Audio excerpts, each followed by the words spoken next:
karena waktu saya cuma 2 bulan, jadi kerjanya nggak boleh pidato juga lama. Jangan-jangan pidato lebih lama daripada kerja, kan repot kita kan. Melanjutkan apa yang sudah dilakukan, dan saya mohon jangan ada gerakan tambahan lain di luar aturan. Sekian, terima kasih dan sekaligus saya pamit dan mohon maaf apabila dalam melaksanakan tugas-tugas saya di sini banyak hal-hal yang kurang berkenan dan juga kesalahan-kesalahan yang kiranya mohon dimaafkan. Bismillahirrahmanirrahim. Assalamualaikum warahmatullahi wabarakatuh. Shalom, Om Swastiastu, Namo Buddhaya, salam kebajikan. Yang sama-sama kita hormati Pak Menteri SDM terdahulu, Pak Arifin Tasrif. Kita berikan aplaus kepada Pak Arifin.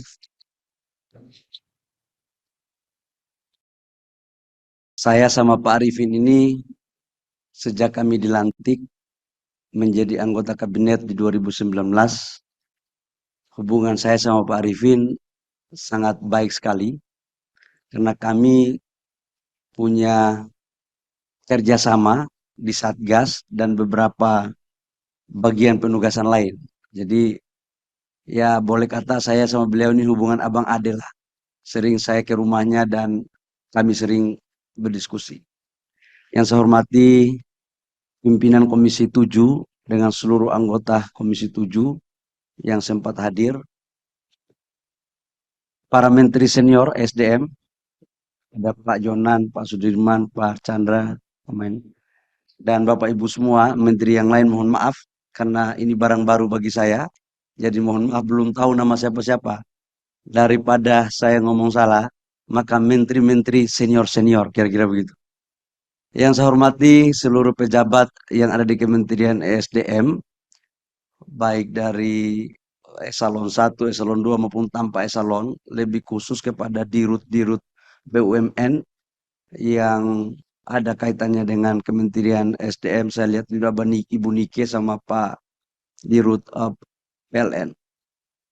Pertama, saya mengajak untuk kita semua memanjatkan puji syukur kepada Allah Subhanahu wa taala atas limpahan rahmat kasih sayangnya sehingga pada hari ini kita berkumpul di sini dalam rangka suasana sehat, keadaan sehat walafiat. Bapak Ibu semua, saya mengamini apa yang disampaikan tadi oleh Pak Menteri SDM senior. Kalau saya kan Menteri SDM junior. Dan junior ini kelihatannya waktunya untuk masa kabinet sekarang tidak lama, maksimal 2 bulan. Kita nggak tahu apa yang terjadi ke depan. Tapi satu hal yang saya minta tolong kepada Bapak Ibu semua yang ada di sini adalah kita kerjasama aja yang baik. Yang sudah baik kita pertahankan. Yang belum baik tolong kasih sampaikan kepada saya. Memori tugas sudah ada. Dan saya akan melanjutkan apa yang telah dilakukan oleh Pak Arifin secara baik dan penuh rasa tanggung jawab. Yang kedua, ini mohon maaf, saya ini orang Papua. Jadi pasti beda, untuk pejabat semua pasti beda gaya ini. Kalau Pak Arifin ini kan kita tidak tahu kapan marahnya dan kapan tidak marahnya, mukanya sama saja. Nah, kalau saya agak beda ini kelihatannya. Jadi ya saya mohon maaf kalau sebelum saya 2 bulan ini jangan sampai tersinggung kalau suara saya agak keras. Itu bukan berarti saya marah, tapi memang kita orang timur itu suaranya keras-keras, tapi hatinya lembut, saya pikir. Semuanya bisa terkomunikasikan. Yang ketiga, saya hanya fokus pada sisa waktu ini, perintah Bapak Presiden Jokowi dan perintah Bapak Presiden Pak Prabowo. Tadi saya sowan ke beliau pagi hari, adalah melanjutkan apa yang sudah dilakukan oleh Pak Arifin terkait dengan optimalisasi peningkatan lifting minyak kita terhadap sumur-sumur idle yang sudah diberikan oleh SKK Migas. Jadi Ibu Dirut Pertamina, ini kita harus bicara detail. Karena lifting kita turun terus, konsumsi naik, impor terus, barang kita ada. Kalau memang itu persoalannya ada di regulasi, apa yang kita harus rubah? Sweetener apa yang harus negara berikan agar kita kompetitif? Itu. Nah, nggak bisa lagi gitu. Yang kedua, Pak Dwi, ini senior saya minta betul data untuk menindaklanjuti apa yang disampaikan oleh Pak Arifin terhadap impor gas kita yang terlalu banyak.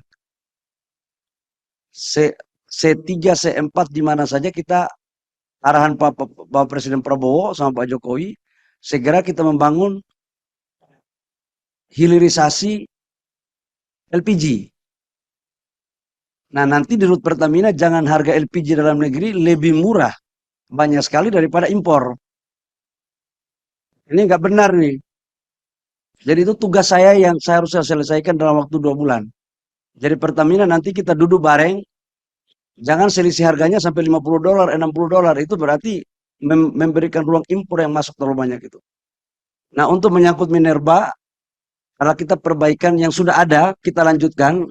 Yang belum baik, kita perbaiki bareng-bareng dengan sistem yang transparan. Saya tahu ini banyak yang mengeluh tentang barang ini, saya juga pusing kadang-kadang. Tapi ya nggak apa-apa lah, kalau kita nggak pusing kan berarti negara ini sudah aman. Jadi kalau kita masih pusing berarti negara ini masih butuh perbaikan. Dan kita lanjutkan apa yang sudah dilakukan oleh Pak Arifin pada kita semua dalam menindaklanjuti program-program Pak Arifin di Minerba. Saya pikir hanya itu saja karena waktu saya cuma 2 bulan, jadi kerjanya nggak boleh pidato juga lama. Jangan-jangan pidato lebih lama daripada kerja, kan repot kita kan.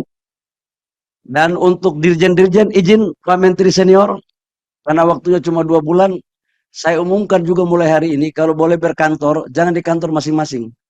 Cari ruangan dirjen-dirjen dan kita rapat sampai malam di sini. Karena untuk memitigasi persoalan ini agar bisa melakukan percepatan. Ya. Sudah barang tentu semua ini atas seizin dan restu Pak Arifin. Saya bilang bahwa Pak Arifin, saya hanya pengganti, tapi roh sampai dengan 2024 bulan Oktober tetap menjalankan rohnya Pak Arifin. Saya pikir hanya itu. Terima kasih. Saya mohon dukungannya Bapak Ibu semua, para senior, Menteri senior. Nanti saya akan silaturahmi, kita bikin forum kongko-kongko. Ya. Kalau golf, saya tidak terlalu pandai, tapi dikit-dikit bisa. Karena belajar sama Pak Arifin. Tapi kalau bulu tangkis, saya yakin semua menteri yang di SDM pasti akan kalah semua. Kalau bulu tangkis. Hanya itu yang perlu saya sampaikan. Terima kasih. Kurang lebih mohon maaf. Pak Arifin, terima kasih banyak atas dedikasi, pikiran, kerja keras yang tidak henti-hentinya selama 4 tahun 10 bulan. Dan kami bangga, kami senang sebagai partner dalam Satgas pencabutan IUP, kemudian di Dewan Pengawas SKK Migas, maupun dalam kinerja-kinerja lain. Saya tahu senior saya ini orang baik. Jadi kita harus melanjutkan apa yang sudah dilakukan, dan saya mohon jangan ada gerakan tambahan lain di luar aturan. Terima kasih. Wabillahi taufiq wal hidayah. Wassalamualaikum warahmatullahi wabarakatuh. Di tempat, Rock.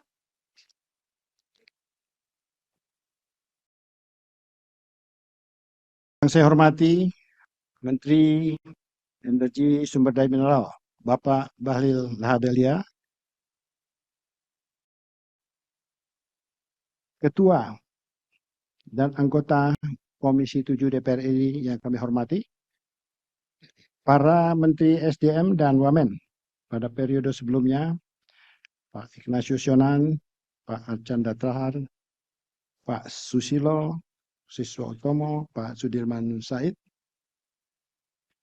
para pimpinan tinggi Madya dan pimpinan tinggi Pratama di lingkungan Kementerian SDM, Kepala SKK Migas, Kepala BPH Migas, anggota Komisi BPH Migas, AUPK, Dewan Energi Nasional, para staf khusus menteri, para direktur utama BUMN, sektor SDM, serta para undangan sekalian yang berbahagia. Assalamualaikum warahmatullahi wabarakatuh.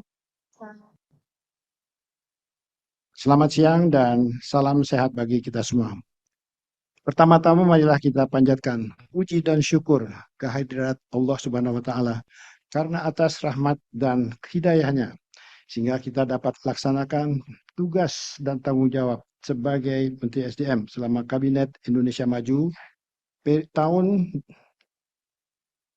2019 sampai dengan 2024 Dan selanjutnya kami sampaikan ucapan selamat kepada Bapak Bahlil Lahadalia sebagai Menteri SDM. Dan juga sekaligus kami sampaikan ucapan terima kasih kepada seluruh jajaran Kementerian SDM yang telah bersama-sama hampir 5 tahun ini, yang telah berupaya keras bersama-sama untuk bisa mengemban amanah. Menteri dan para hadirin saudara sekalian yang saya hormati, upaya-upaya target capaian di transisi energi ini mulai berjalan sejak bergulirnya Paris Agreement di tahun 2016. Indonesia bersyukur kita memiliki sumber energi yang melimpah dan sumber daya alam lainnya.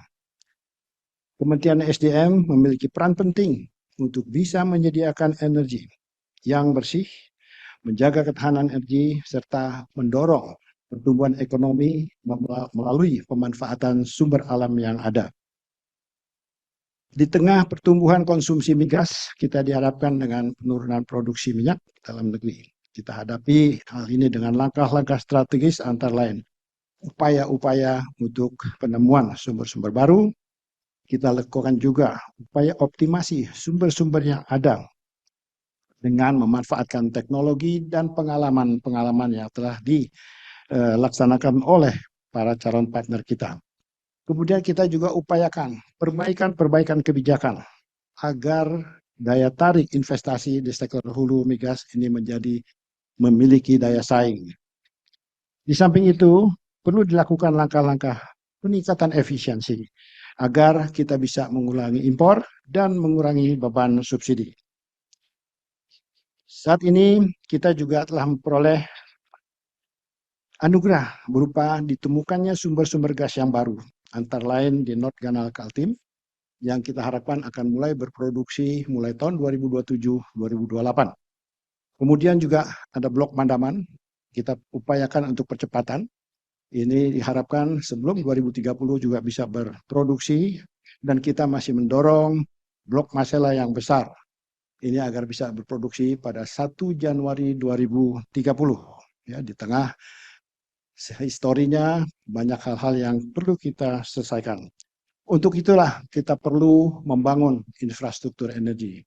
Dan inilah menjadi tantangan Kementerian ini, bagaimana infrastruktur energi itu bisa kita bangun sehingga kita bisa menjamin keberadaan energi dan sekaligus juga ketahanan energi buat negeri kita ini. Saat ini kita sedang menyelesaikan beberapa proyek-proyek transmisi antara untuk gas, dan ini kita akan upayakan selesai. Tersambung dari ujung Sumatera sampai dengan ujung Pulau Jawa, kita harapkan 2028 sudah bisa diselesaikan. Sekarang ini sedang potongan yang di Jawa Tengah sedang kita upayakan. Dengan adanya ini kita bisa memanfaatkan tambahan-tambahan produksi gas yang ada di dalam negeri. Kita harus juga melakukan efisiensi lain, antara lain konversi ya dari pemanfaatan minyak menjadi gas, ya, karena kita memiliki sumber gas, agar impor kita bisa berkurang. Selain juga kita upayakan agar jaringan gas ini bisa didorong agar kita bisa mengurangi ketergantungan kita terhadap LPG dan memanfaatkan gas alam yang ada di antara kita. Kita merencanakan dibangunnya super grid, ya, yang memang untuk bisa mendorong masuknya, dimanfaatkannya energi baru terbarukan ke seluruh pelosok, sekaligus juga bisa membantu industri processing kita untuk memanfaatkan energi bersih. Kita perlu mengantisipasi diberlakukannya cross border carbon mechanism. Ya, ini akan menjadi tambahan beban. Ini harus kita waspadai karena beberapa negara-negara sudah melakukan inisiatif untuk memberikan pajak terhadap karbon. Dalam bidang mineral dan hilirisasi, kita memiliki sumber daya yang cukup besar untuk dimanfaatkan. Ya, antara lain nikel, sekarang kita menjadi salah satu produsen eksporter nikel yang terbesar di dunia. Kemudian juga tembaga dan aluminium untuk infrastruktur, tenaga listrik, dan juga untuk keperluan lainnya. Juga timah. Nah, jadi kita masih perlu mendorong program-program hilirisasi, dan saya dengan Pak Menteri Bahlil ya sudah berinteraksi. Saya di SDM, beliau di investasi, bagaimana bisa mendorong hilirisasi ini semaksimal mungkin. Ke depan, tugas-tugas di sektor Kementerian SDM akan semakin menarik, akan banyak tantangan. Kita harus upayakan untuk bisa memaksimalkan potensi sumber-sumber cadangan minyak dan gas bumi terutamanya. Dan juga kita upayakan untuk juga bisa menemukan potensi-potensi baru untuk mineral-mineral kita yang masih terdata di lapangan-lapangan greenfield. Pak Menteri dan Bapak Ibu sekalian, dalam kesempatan ini saya beserta jajaran Kementerian SDM telah menyiapkan dokumen yang berkaitan dengan program strategis di sektor SDM. Dokumen tersebut diharapkan dapat menjadi jembatan yang mampu mengakselerasi kesinambungan dalam pengambilan kebijakan Bapak Menteri SDM. Utamanya dalam mendorong percepatan pengembangan sektor SDM. Akhirnya saya ucapkan selamat kepada Bapak Menteri dan selamat bekerja. Dan saya harapkan seluruh jajaran di Kementerian SDM membantu dengan sepenuh hati mengoptimalkan seluruh sumber tenaga dan pikiran agar kementerian yang kita cintai ini bisa maju, tumbuh, berprestasi lebih baik lagi di masa mendatang. Kami yakin di bawah kepemimpinan Bapak Menteri SDM, Pak Bahlil, sektor SDM akan dapat mencapai kinerja yang jauh lebih baik. Sekian. Terima kasih dan sekaligus saya pamit dan mohon maaf apabila dalam melaksanakan tugas-tugas saya di sini banyak hal-hal yang kurang berkenan dan juga kesalahan-kesalahan yang kiranya mohon dimaafkan. Billahi taufiq wal hidayah. Wassalamualaikum warahmatullahi wabarakatuh.